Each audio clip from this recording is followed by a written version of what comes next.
ओम शांति। आज 23 अगस्त 2024 के बाबा के अनमोल मधुर महावाक्य सुनेंगे। ओम शांति। मीठे बच्चे, दुख हरता सुख करता बाप को याद करो तो तुम्हारे सब दुख दूर हो जाएंगे। अंत मते सुख गति हो जाएगी। आज की मुरली से प्रश्न है, बाप ने तुम बच्चों को चलते फिरते याद में रहने का डायरेक्शन क्यों दिया है? उत्तर है, पहली बात, क्योंकि याद से ही जन्म जन्मांतर के पापों का बोझा उतरेगा। दूसरा, याद से ही आत्मा सतो प्रधान बनेगी। तीसरी बात, अभी से याद में रहने का अभ्यास होगा तो अंत समय में एक बाप की याद में रह सकेंगे। अंत के लिए ही गायन है, अंत काल जो स्त्री सिमरे। चौथी बात, बाप को याद करने से 21 जन्मों का सुख सामने आ जाता है। बाप जैसी मीठी चीज दुनिया में कोई नहीं। इसलिए बाप का डायरेक्शन है, बच्चे चलते फिरते मुझे ही याद करो। ओम शांति। किसकी याद में बैठे हो?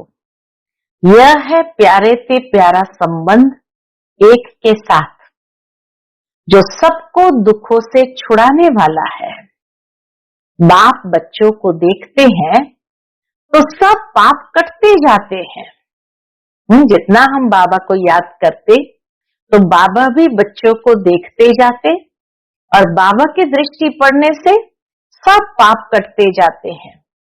आत्मा सतो प्रधान तरफ जा रही है। दुख तो अथाह है ना, गाते भी है, दुख हरता सुख करता। अब बाप तुमको सच सच सब दुखों से छुड़ाने आए हैं। स्वर्ग में दुख का नाम निशान नहीं होता। ऐसे बाप को याद करना बहुत जरूरी है। बाप का बच्चों के प्रति प्यार होता है ना, यह तो तुम जानते हो।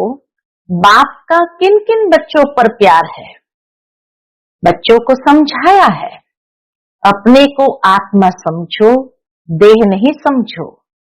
जो अच्छे रत्न है वह बाप को चलते फिरते याद करते हैं। यह भी क्यों कहते हैं? बाबा कहे, जो अच्छे बच्चे हैं, अच्छे रत्न है, वह बाप को चलते फिरते याद करते हैं। यह भी क्यों कहते हैं कि चलते फिरते याद करने का अभ्यास करो? क्योंकि तुम्हारा जन्म जन्मांतर से पापों का घड़ा भरा पड़ा है। तो इस याद की यात्रा से ही तुम पाप आत्मा से पुण्य आत्मा बन जाएंगे। यह भी तुम बच्चे जानते हो कि यह पुराना तन है। दुख आत्मा को ही मिलता है। शरीर को चोट लगने से दुख किसको भासता है? बाबा कहे, शरीर को चोट लगने से आत्मा को दुख फील होता है। आत्मा कहती है, मैं रोगी दुखी हूं। यह है दुख की दुनिया। कहां भी जाओ दुख ही दुख है। सुखधाम में तो दुख हो न सके। दुख का नाम लिया तो गोया तुम दुखधाम में हो। जहां दुख की अनुभूति होती है तो जरूर उसको दुखधाम ही कहेंगे। सुखधाम में तो जरा भी दुख नहीं। समय भी बाकी थोड़ा है। अभी थोड़ा समय रहा है, इसमें पूरा पुरुषार्थ करना है बाप को याद करने का। जितना याद करते रहेंगे उतना सतो प्रधान बनते जाएंगे। पुरुषार्थ करके अवस्था ऐसी जमानी है जो तुमको पिछाड़ी में सिवाय एक बाप के कुछ याद न आए। एक गीत भी है, अंत काले जो स्त्री सिमरे। यह अंत काल है ना, अभी कल्प का अंत काल है ना। पुरानी दुनिया दुखधाम का अंत है। साल कितने रहे वो मायने नहीं रखता है, लेकिन कल्प का अंतिम समय आ चुका है। अभी तुम सुखधाम चलने का पुरुषार्थ करते हो, तुम शूद्र से ब्राह्मण बने हो, यह तो याद रहना चाहिए ना। शूद्र को है दुख, हम दुख से निकल फिर अब चोटी पर चढ़ रहे हैं। तो एक बात को याद करना है, मोस्ट बिलवेड बाप है, उनसे मीठी चीज, बाबा कहे उनसे मीठी चीज कौन सी होती है? आत्मा उस परम पिता परमात्मा को ही याद करती है ना। सब आत्माओं का बाप है, उनसे मीठी इस दुनिया में कोई चीज हो न सके। इतने सब ढेर बच्चे हैं, कितने में याद आते होंगे? बाबा को भी बच्चों की कितनी याद आती होंगी? तो बाबा के कितने में याद आते होंगे? सेकंड में। अच्छा, सारी सृष्टि का चक्र कैसे फिरता है वह भी तुम बच्चों की बुद्धि में अर्थ सहित है। जैसे कोई ड्रामा देखकर आते हैं, कोई पूछेंगे ड्रामा याद है? हाँ कहने से ही सारा बुद्धि में आ जाता है, शुरू से लेकर अंत तक। बाकी वह वर्णन करके सुनाने में तो समय लगेगा। बाबा बेहद का बाबा है, उसको याद करने से ही 21 जन्म का सुख सामने आ जाता है। बाप से वह वर्षा मिलता है, सेकंड में बच्चों को बाप का वर्षा सामने आ जाता है। बच्चा पैदा हुआ, बाप जान जाते हैं वारिस ने जन्म लिया। बच्चा पैदा होते ही बाप भी जान जाते वारिस ने जन्म लिया। सारी मिल्कियत याद आ जाएगी। तुम भी अकेले अलग अलग बच्चे हो, अलग अलग वर्षा मिलता है ना, अलग अलग याद करते हो। हम बेहद बाप के वारिस है। सतयुग में तो एक ही बच्चा होता है, वह सारी मिल्कियत का वारिस ठहरा, लेकिन अभी के पुरुषार्थ से वो वारिस भी बनता है। बच्चों को बाप मिला और विश्व का मालिक बना। सेकंड में देरी नहीं लगती। बाप कहते तुम अपने को आत्मा समझो, फीमेल मत समझो। मेल या फीमेल के कॉन्शियसनेस में नहीं आना है। वो भी एक प्रकार का देहभान है कि मैं स्त्री हूं, मैं पुरुष हूं। तो इसीलिए बाबा कहे फीमेल मत समझो, स्त्री मत समझो, आत्मा तो बच्चा है ना। बाबा कहते हैं हमें सब बच्चे याद पड़ते हैं, आत्माएं सब भाई भाई है। जो भी सब धर्म वाले आते हैं वह कहते सब धर्म वाले भाई भाई है, परंतु समझते नहीं। अभी तुम समझते हो कि हम बाबा के मोस्ट बिलवेड बच्चे हैं, हम बाबा के मोस्ट बिलवेड बच्चे हैं। बाप से पूरा बेहद का वर्षा जरूर मिलेगा। कैसे लेंगे वह भी तुम बच्चों को सेकंड में याद आ जाता है। हम सतो प्रधान थे, फिर तमो प्रधान बने, अब फिर सतो प्रधान बनना है। तुम जानते हो बाबा से हमको स्वर्ग के सुखों का वर्षा लेना है। बाप कहते हैं अपने को आत्मा समझो। देह तो विनाशी है, आत्मा ही शरीर छोड़कर चली जाती है, फिर जाकर दूसरा नया शरीर गर्भ में लेती है। पुतला जब तैयार होता है तब आत्मा उसमें प्रवेश करती है। जैसे ही पुतला आकार लेने लगता कि आत्मा उसमें प्रवेश करती है, परंतु वह तो है रावण के वश, विकारों के वश जेल में जाते हैं, इसीलिए गर्भ जेल कहा जाता है। वहां तो रावण होता ही नहीं, स्वर्ग में रावण होता ही नहीं, दुख की बात ही नहीं।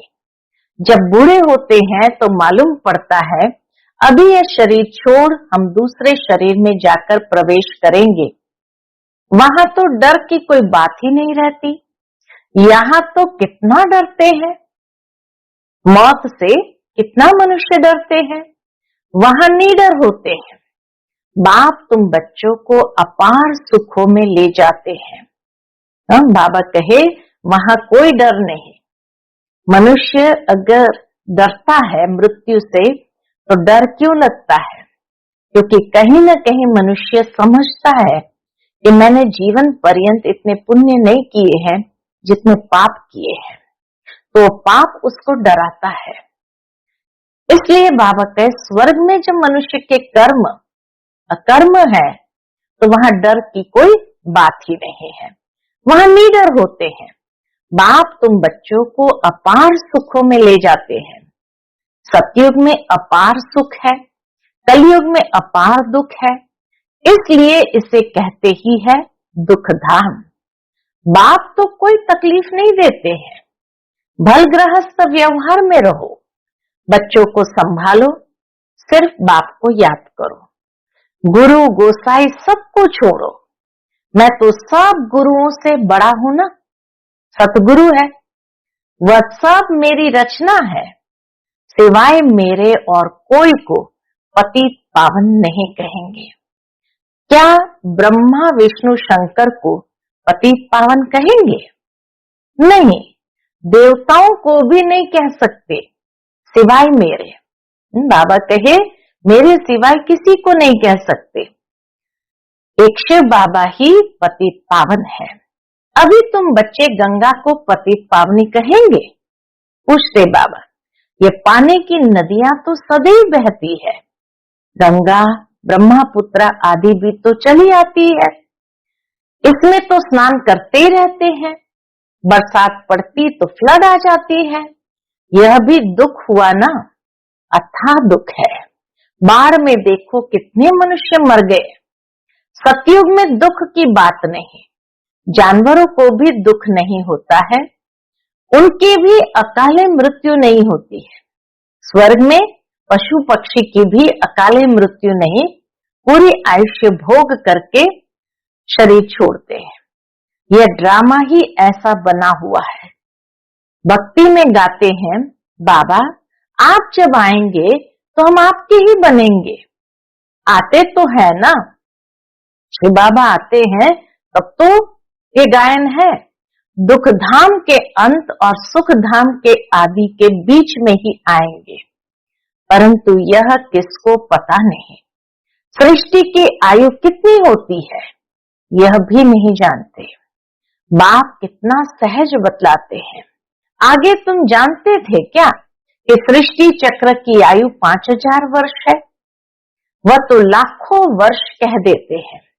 अभी बाप ने समझाया है 1250 वर्ष का हर युग होता है।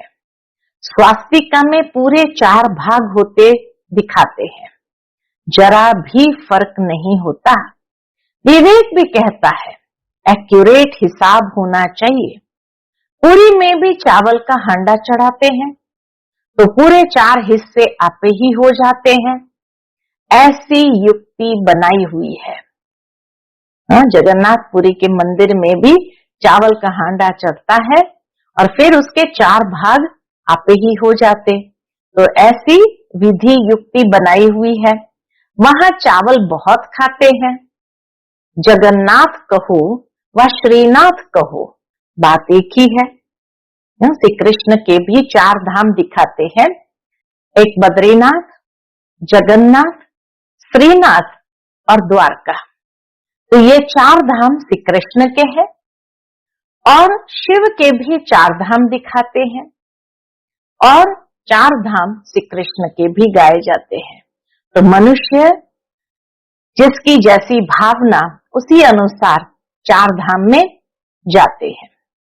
तो बाबा कहे जगन्नाथ कहो व श्रीनाथ कहो, बात एक ही है। श्री कृष्ण के ही दोनों तीर्थ है, दोनों ही काले दिखाते हैं। जगन्नाथ में श्री कृष्ण को काला दिखाते और श्रीनाथ द्वारे में भी काला ही दिखाते हैं। श्रीनाथ के मंदिर में घी के भंडार होते हैं, सब घी की तली हुई अच्छी अच्छी चीजें मिलती है। बाहर में दुकान लग जाते हैं, कितना भोग लगता होगा, सब यात्री जाकर दुकानदारों से लेते हैं। जगन्नाथ में फिर चावल ही चावल होते हैं। वह जगन्नाथ व श्रीनाथ सुखधाम और दुखधाम को दिखाते हैं। श्रीनाथ सुखधाम का श्रीनाथ सुख धाम का था, वह दुख धाम का, जगन्नाथ दुख धाम का।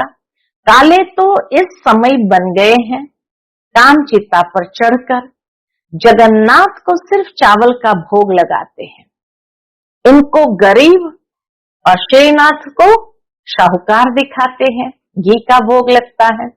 ज्ञान का सागर एक बाप ही है, भक्ति को कहा जाता है अज्ञान, उनसे कुछ मिलता नहीं। वहां सिर्फ गुरु लोगों की आमदनी बहुत होती है। होशियार होगा, बाबा कहे होशियार होगा, उनसे कोई सीखेगा तो वह कहेंगे ये हमारा गुरु है, उसने हमको ये सिखाया है। वह सब जिस्मानी है, जन्म लेने वाले हैं। अभी तुम्हारे साथ कौन है? विचित्र बात है, इस समय हमारे साथ है विचित्र, यानी जिसका कोई शारीरिक चित्र नहीं है। वह कहते हैं ये मेरा शरीर नहीं है, मैं ब्रह्मा के शरीर में आता हूं, लेकिन ये शरीर भी मेरा नहीं है, ये तुम्हारे इस दादा का शरीर है जिसने पूरे 84 जन्म लिए हैं। इनके बहुत जन्म के अंत में मैं इसमें प्रवेश करता हूं, तुमको सुखधाम ले जाने। इसको गौमुख भी कह देते हैं। गौमुख पर कितना दूर दूर से आते हैं, यहाँ भी गौमुख है, माउंट में भी गौमुख है। पहाड़ से पानी तो जरूर आएगा, कुएं में भी रोज रोज पानी पहाड़ से आता है, वह कभी बंद नहीं होता, पानी आता ही रहता है। कहां से भी नाला निकला तो उनको गंगा जल कह देंगे, वहां जाकर स्नान करते हैं, गंगा जल समझते हैं, लेकिन पतित से पावन इस पानी से थोड़ी बनेंगे। बाप कहते हैं पतित पावन मैं हूं, हे आत्माएं मां में कम याद करो, देह सहित देह के सभी संबंध छोड़ अपने को आत्मा समझकर मुझे याद करो, तो तुम्हारे जन्म जन्मांतर के पाप भस्म हो जाएंगे। बाप तुमको जन्म जन्मांतर के पापों से छुड़ाते हैं। इस समय तो दुनिया में सभी पाप करते रहते हैं, इसीलिए पाप करते हैं तो भोगनी पड़ती है। किस रूप में? कर्म भोग है ना। अगले जन्म में पाप किया है, 63 जन्म का हिसाब किताब है। थोड़ी थोड़ी कला कम होती जाती है, जैसे चंद्रमा की कलाएं कम होती है ना। यह फिर है बेहद का दिन रात। अभी सारी दुनिया पर, उसमें भी खास भारत पर राहु की दशा बैठी हुई है, राहु का ग्रहण लगा हुआ है। अभी तुम बच्चे श्याम से सुंदर बन रहे हो, इसलिए श्री कृष्ण को भी श्याम सुंदर कहते हैं। सचमुच काला बना देते हैं, काम चिता पर चढ़े हैं तो निशानी दिखा दी है, परंतु मनुष्य की कुछ बुद्धि चलती नहीं। एक सांवरा दूसरा गोरा कर देते हैं। अभी तुम गोरा बनने का पुरुषार्थ कर रहे हो, सतो प्रधान बनने का पुरुषार्थ करेंगे तब तो बनेंगे ना, इसमें तकलीफ की बात नहीं।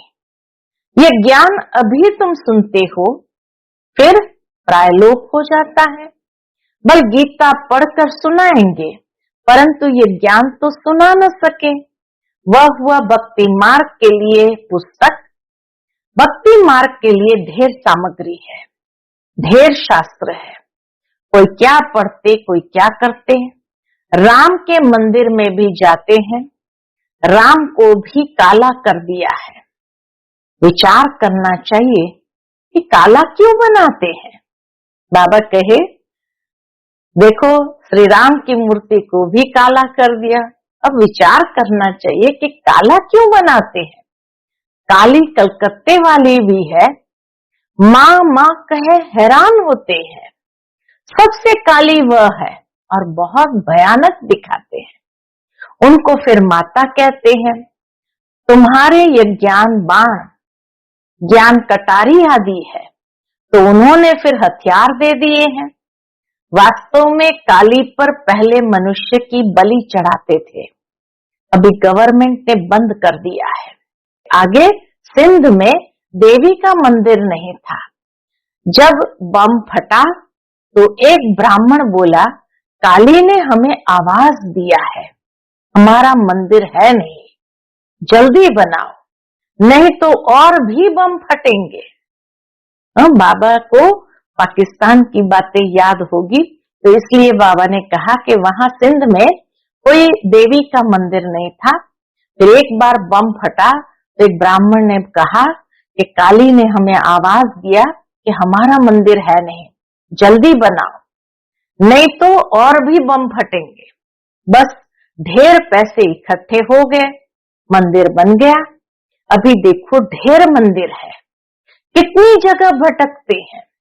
बाप तुमको इन सब बातों से छुड़ाने के लिए समझाते हैं, इसकी गिलानी नहीं करते हैं। बाबा कभी इसकी गिलानी नहीं करते हैं। बाप ड्रामा समझाते हैं, यह सृष्टि चक्र कैसे बना हुआ है। जो कुछ तुमने देखा वो फिर होगा, जो चीज नहीं है वो बनती है। तुम समझ गए हो हमारा राज्य था, वह हमने गंवाया है। अब फिर बाप कहते हैं, बच्चे नर से नारायण बनना है तो पुरुषार्थ करो। भक्ति मार्ग में तुम बहुत कथाएं सुनते आए हो, अमर कथा सुनी, फिर कोई अमर बने? किसको ज्ञान का तीसरा नेत्र मिला? तीसरे की कथा सुनी, फिर बाबा कहे किसको ज्ञान का तीसरा नेत्र मिला? ये बाप बैठकर समझाते हैं। इन आंखों से कुछ भी इविल न देखो, सिविल आंखों से देखो, क्रिमिनल से नहीं। इस पुरानी दुनिया को न देखो, यह तो खलास हो जानी है। बाप कहते हैं, मीठे मीठे बच्चों, हम तुमको राज्य देकर जाते हैं 21 जन्मों के लिए। वहां और कोई का राज्य होता नहीं, दुख का नाम नहीं, तुम बड़े सुखी और धनवान होते हो। यहाँ तो मनुष्य कितना भूख मरते रहते हैं, वहां तो सारे विश्व में तुम राज्य करते हो। कितनी थोड़ी जमीन चाहिए, छोटा बगीचा फिर वृद्धि होते होते कलयुग अंत तक कितना बड़ा हो जाता है, और 5 विकारों की प्रवेशता के कारण वह कांटों का जंगल बन जाता है। बाप कहते हैं, काम महाशत्रु है, इनसे तुम आदि मध्य अंत दुख पाते हो। ज्ञान और भक्ति को भी अब तुमने समझा है, विनाश सामने खड़ा है, इसलिए अब जल्दी जल्दी पुरुषार्थ करना है, नहीं तो पाप भस्म नहीं होंगे। बाप की याद से ही पाप कटेंगे। पतित पावन एक बाप ही है। कल्प पहले जिन्होंने पुरुषार्थ किया है वह करके ही दिखाएंगे। ठंडे मत बनो, सिवाय एक बाप के और कोई को याद न करो। सब दुख देने वाले हैं इस दुनिया के अंदर। बाबा कहे सब दुख देने वाले हैं, जो सदा सुख देने वाला है उनको याद रखो, उसमें गफलत नहीं करनी है। याद नहीं करेंगे तो पावन कैसे बनेंगे? इसीलिए बाबा बार बार हम बच्चों को कहते, बच्चे याद करो। अच्छा, मीठे मीठे सिक्किलद्दे बच्चों प्रति माता पिता बाप दादा का याद प्यार और गुड मॉर्निंग। रूहानी बाप के रूहानी बच्चों को नमस्ते। हम सभी रूहानी बच्चों की रूहानी माता पिता बाप दादा को याद प्यार, गुड मॉर्निंग और नमस्ते नमस्ते। शुक्रिया बाबा, शुक्रिया। आज की मुरली से धारणा के लिए मुख्य सार है, पहली बात, इन आंखों से इविल नहीं देखना है, कुछ भी बुरा नहीं देखना है। बाप ने जो ज्ञान का तीसरा नेत्र दिया है उस सिविल नेत्र से ही देखना है। सतो प्रधान बनने का पूरा पुरुषार्थ करना है। दूसरी पॉइंट, गृहस्थ व्यवहार को संभालते हुए प्यारी चीज बाप को याद करना है। अवस्था ऐसी जमानी है जो अंत काल में एक बाप के सिवाय दूसरा कुछ भी याद न आए। आज का बाप दादा का मधुर वरदान हम बच्चों के प्रति है, अपनी श्रेष्ठ वृत्ति द्वारा विश्व का वातावरण परिवर्तन करने वाले आधार मूर्त भव। अपनी श्रेष्ठ वृत्ति द्वारा विश्व का वातावरण परिवर्तन करने वाले आधार मूर्त भव। आप बच्चे सिर्फ अपने जीवन के लिए आधार नहीं हो, लेकिन विश्व की सर्व आत्माओं के आधार मूर्त हो।